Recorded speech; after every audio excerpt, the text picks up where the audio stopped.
So it is Sunday, the 8th of December 2013, and I'm engaged in my alternative spiritual practice of protesting against Unitarian Universalist injustices, abuses, and hypocrisy in front of the Unitarian Church of Montreal.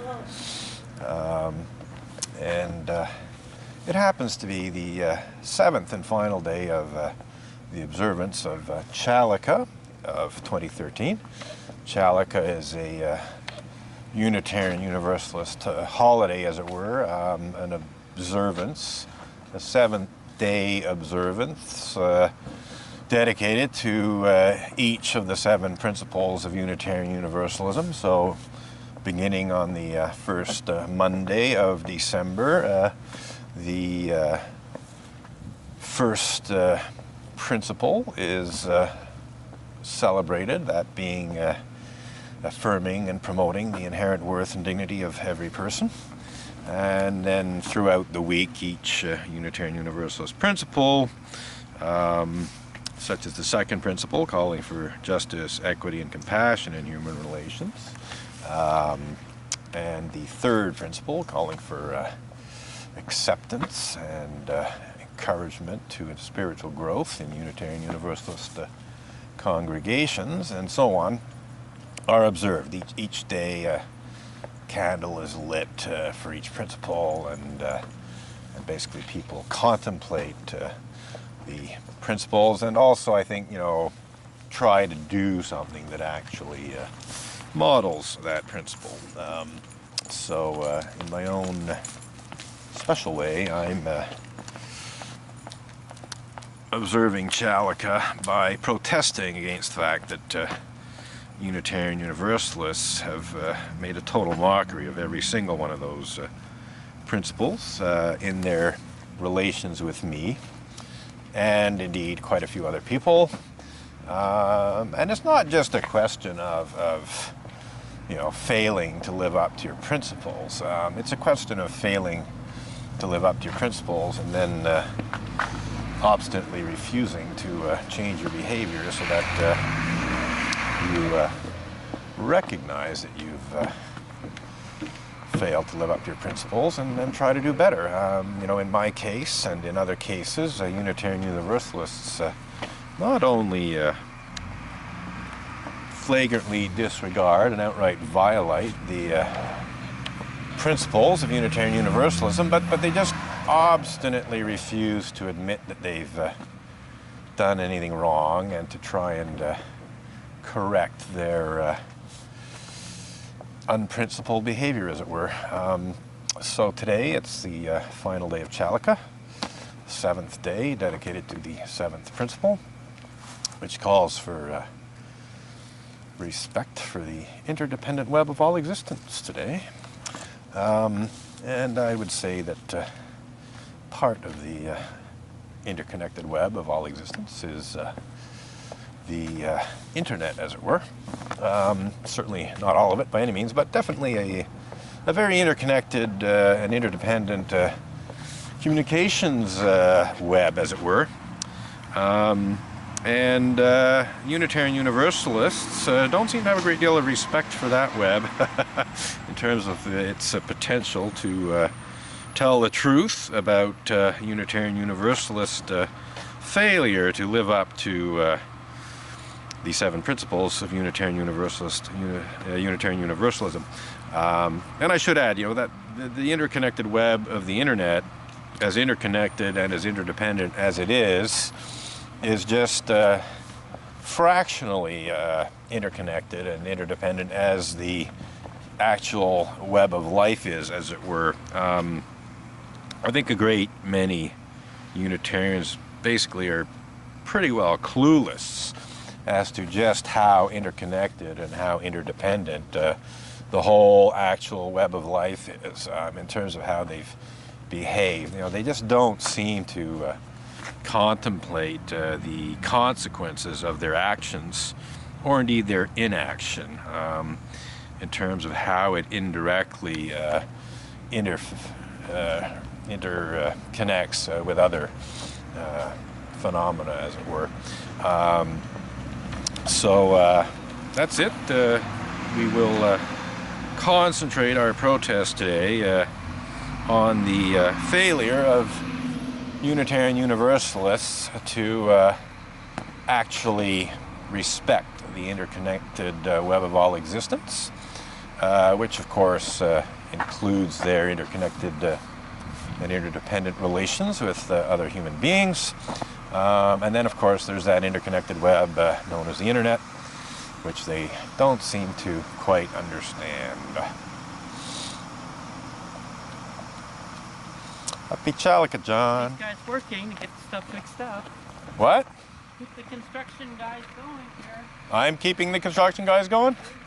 I thought they were putting in new sewage pipe to deal with all the shit that comes out of your church. I mean, this church is so full of shit, John. I'm not surprised they're putting in new sewer pipes.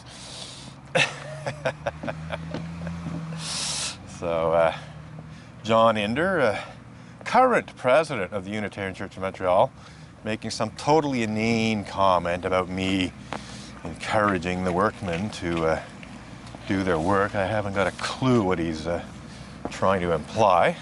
But in that, they are actually putting in sewer pipes here. I couldn't resist observing that you know, maybe these new sewer pipes are in part to deal with you know, all the shit that the Unitarian Church of Montreal has accumulated over the years. You know, the huge amounts of shit that just spew out of this church on a regular basis. So yeah, so we're obviously using that term euphemistically, talking about basically verbal bullshit. And there's no shortage of verbal bullshit spewed at the Unitarian Church of Montreal. Good morning. So yes, since John thought he'd be a smart ass, I decided to be a bit of a smart ass myself. C'est la vie, as it were. This is something that Unitarian Universalists don't seem to understand. You know, they seem to think that if, you know, they hold themselves to extremely low standards of behavior, to say nothing of holding their clergy to, I mean, that's actually almost a contradiction in terms. I mean, because the whole point is they don't hold clergy to, you know, reasonable standards of behavior. Quite the opposite. They are incredibly lax. So it's really a question of failing miserably to hold clergy to a high standard of behavior. But the point being here is that they seem to think that it's just fine and dandy for them to engage in various kinds of verbal and psychological abuse, to say nothing of the occasional physical abuse and sexual abuse, but let's keep it in terms of verbal and psychological abuse. The Unitarian Universalist Association of Congregations, the Unitarian Church of Montreal, including John Inder as an individual, have condoned quite egregious verbal and psychological abuse on the part of Reverend Ray Drennan. In terms of the Unitarian Church of Montreal. The UUA has also condoned verbal and psychological abuse on the part of one Reverend Dr. Victoria Weinstein, also known as Peace Bang. They've condoned anti-Republican intolerance and bigotry on the part of one Reverend Cynthia P. Kane, one of the cattiest attacks on Republicans I've ever seen anywhere, and so on. So basically, the Unitarian Universalists seem to think that it's just fine and dandy for them to allow all kinds of insults and abuse and defamation, but you know, when anyone else turns around and returns the favor, well, all of a sudden, you know, this is a terrible crime. And perhaps the best example of that is the fact that when I complained about Reverend Victoria Weinstein's incredibly insulting, abusive, and even in some cases obscene blog posts. The Unitarian Universalist Association ruled that because Reverend Weinstein's blog posts were done under the cover of anonymity, or indeed basically pseudonymity, in other words, her real identity was not known, even though she did clearly identify herself as a Unitarian Universalist minister on the header for her Peace Bang blog. So it was known that she was a Unitarian Universalist minister, and she was being extremely rude, offensive, attacking people in a insulting and defamatory manner.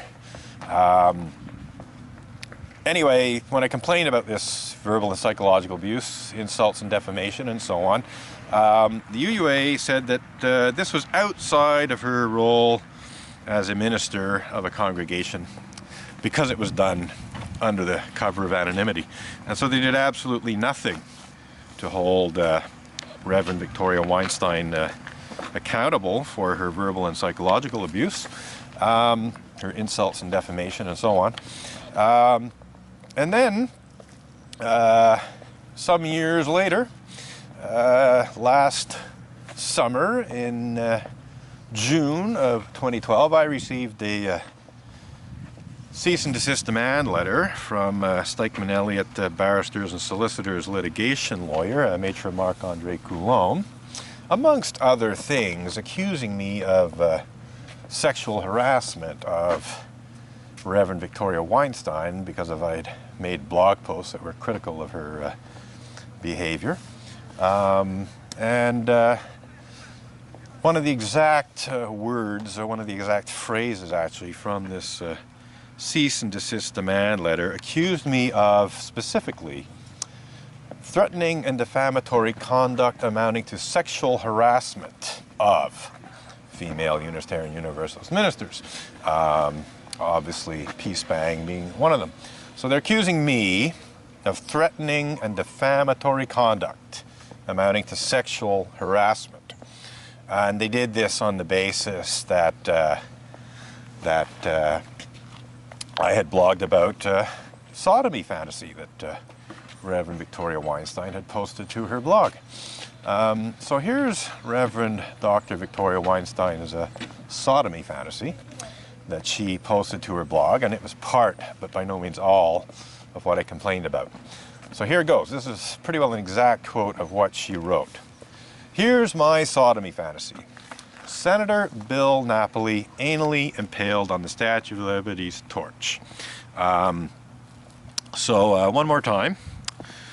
Senator Bill Napoli anally impaled on the Statue of Liberty's torch.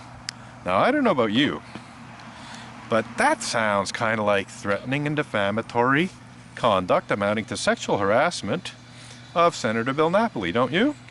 And here's the Unitarian Universalist Association, after they have ruled that it's perfectly acceptable for Reverend Dr. Victoria Weinstein to blog a sodomy fantasy, imagining a Republican state senator anally impaled on the Statue of Liberty's torch, turning around and accusing me of sexually harassing Reverend Victoria Weinstein because I write blog posts that are critical of that sodomy fantasy. And yes, I did mock and ridicule her to some degree. But really, what's threatening and defamatory conduct amounting to sexual harassment if not blogging a sodomy fantasy about a person and imagining this person anally impaled on the Statue of Liberty's torch? I mean, that could even be characterized as a death threat. I mean, if you wanted to take things to a somewhat ludicrous stretch. But I wouldn't actually put it past the Unitarian Universalist Association, or indeed Stikeman Elliott Barristers and Solicitors, to make that kind of ludicrous accusation. That if I posted something similar to that sodomy fantasy of Reverend Dr. Victoria Weinstein, I wouldn't be the least bit surprised if the UUA and their Stikeman Elliott attorneys tried to characterize it as death threats against, whoever. So just incredible, outrageous, hypocritical double standards on the part of the Unitarian Universalist Association. So yes, this is, one of the ways that Unitarian Universalists misuse and abuse the criminal code or other sections of the law to try to cover up clergy abuse, because the whole idea, of course, was that they wanted me to remove the blog posts that were critical of Reverend Dr. Victoria Weinstein's sodomy fantasy. They didn't want them to be bonjour. Didn't want them to be publicly visible. Didn't want people to know that Reverend Dr. Victoria Weinstein was so uncouth, as it were. So yeah, just incredibly cynical, incredibly hubristic, outrageously hypocritical, Lance Armstrong style legal bullying, that basically tells people to shut up when they're telling the truth. So on that note, we shall continue, but I think we're going to, after this woman passes, I think she's going to be going into the church, we will wrap up this clip.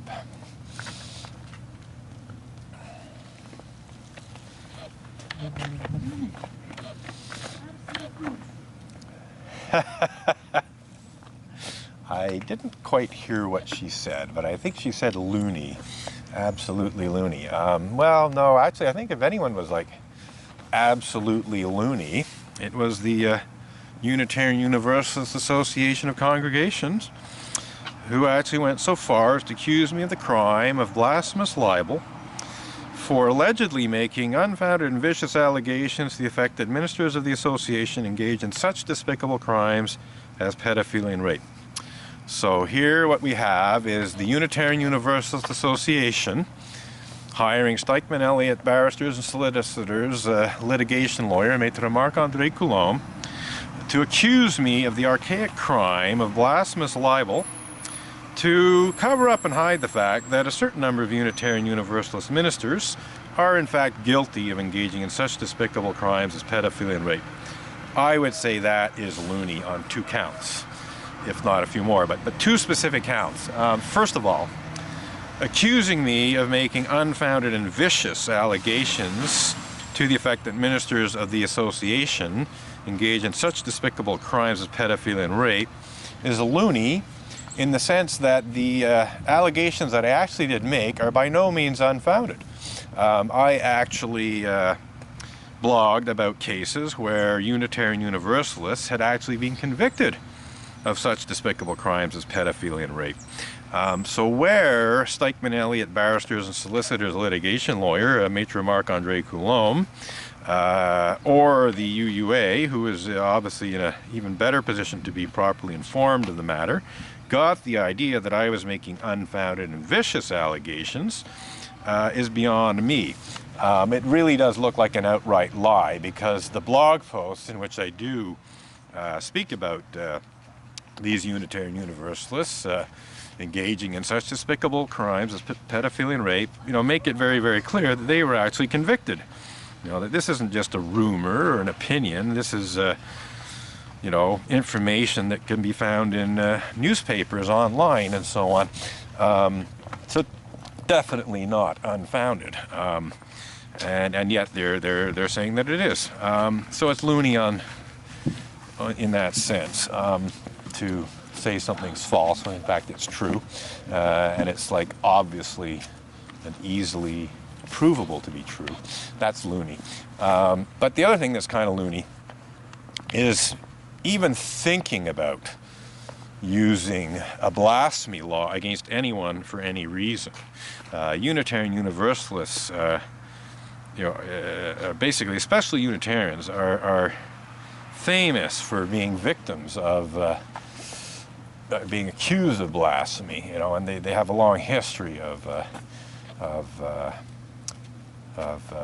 being heretics and so on, and being persecuted for their non-Trinitarian Christian beliefs, way back when.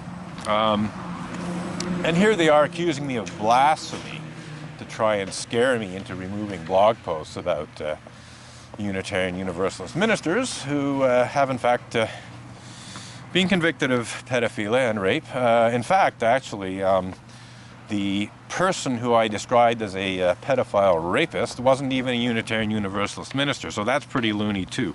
The one Unitarian Universalist who I did in fact describe as a pedophile rapist because he was actually convicted of the forcible rape of preteen girls who were no older than the age of 12 at the times that the rapes took place, and could have been as young as 6. Certainly somewhere between the ages of 9 and 12 when the rapes took place. Definitely a pedophile rapist. This fellow, Richard Buell, First Parish, Norwell, which coincidentally is Reverend Dr. Victoria Weinstein's parish.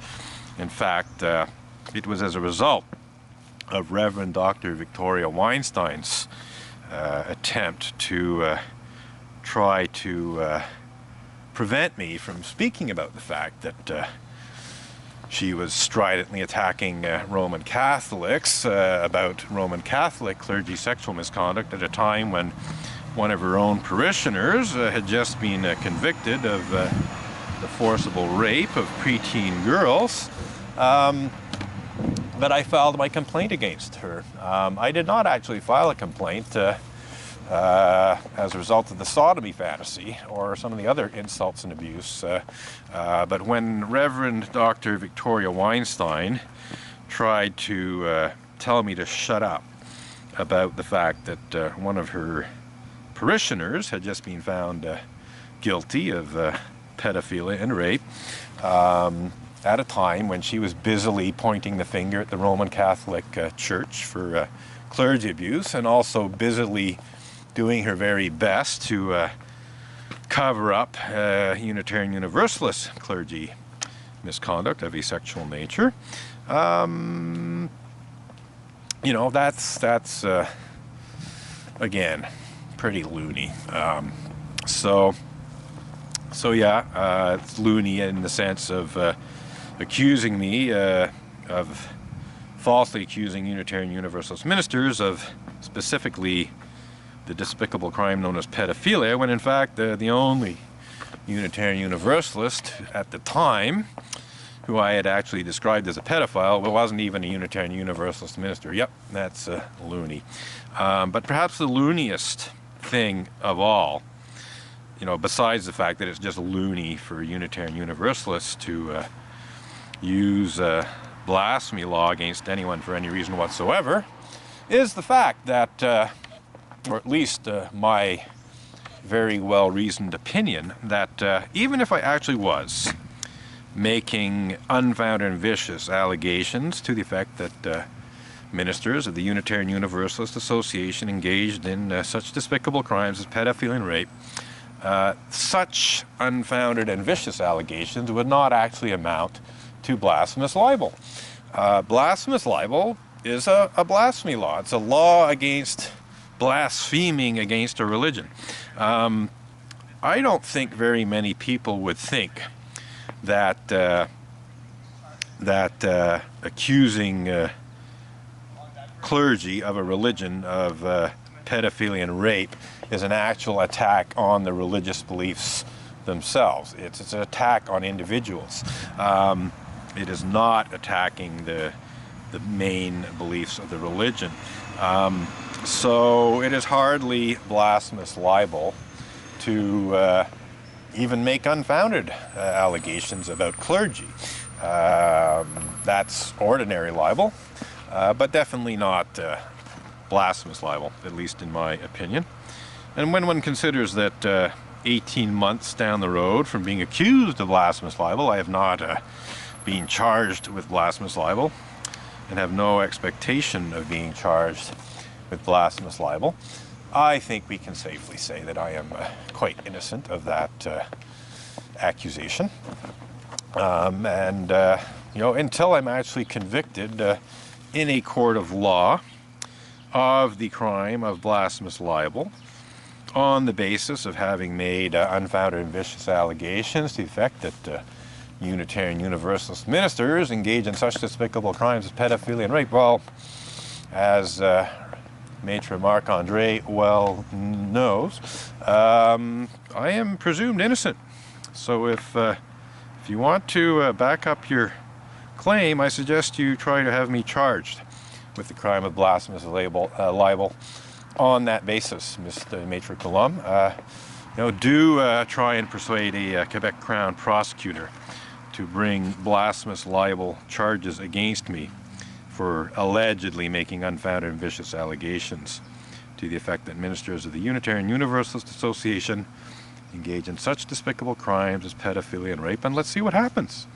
And while you're at it, why not accuse me of sexual harassment of Reverend Dr. Victoria Weinstein, and even threatening and defamatory conduct amounting to sexual harassment of Reverend Dr. Victoria Weinstein for blogging about her sodomy fantasy, which, as I have pointed out, can be quite reasonably described as threatening and defamatory conduct amounting to sexual harassment of one Senator Bill Napoli. Yes, let's go to court, Major Colum. Let's go to court, UUA. We could have a lot of fun. I would certainly very much enjoy the opportunity of showing you people just how incredibly full of shit you are in court. So yes, we're coming back to the whole full of shit thing with John Inder, which sort of started this little video clip. So yeah, we come full circle. So yes, it is Sunday, December 8th, 2013, and it is the 7th and final day of Chalica, and it's all about the interconnected web of all existence, which does include the internet, which does happen to have some blog posts on it about Reverend Mac Mitchell, Richard Buell, and it will soon have some blog posts about some other Unitarian Universalists who have been convicted of such despicable crimes as pedophilia and rape. Because I don't particularly appreciate being falsely accused of crimes by the UUA in their outrageously hypocritical, deeply misguided, immoral, unethical, even borderline criminal attempts to cover up clergy abuse. And when I say borderline criminal, what I mean by that is Happy Chalica! 7th principle today, the interconnected web of all existence, which happens to include the internet. Have a good one. So that is a young fellow who wants to be a Unitarian Universalist minister, Curtis. I'm trying to remember his last name. Curtis is a young Canadian, I believe, a seminarian. Pretty sure he's Canadian. So one of the few Canadians that want to be a Unitarian Universalist minister. And I've had some interesting interactions with him in the past. But let's wrap this up because we're coming to the end of this half-hour segment. The 7th principle, again, it's all about the interconnected web of all existence, which includes, but is by no means limited to, the interconnected web known as the internet. And it's really very unfortunate how little respect Unitarian Universalists have for that interconnected web. I could go into all kinds of details about how Unitarian Universalists do incredibly stupid things that cause serious problems for themselves on that or in that interconnected web of life. It's really insane, quite frankly, to accuse me of the crime of blasphemous libel. As I've said, just in light of Unitarian Universalist history, the fact that Unitarian Universalists have been persecuted with blasphemous libel laws and have fought hard against blasphemy laws, even lobbied against them, and then they turn around and accuse me of blasphemy. Yeah, that's loony. And I think this is about to wrap up here.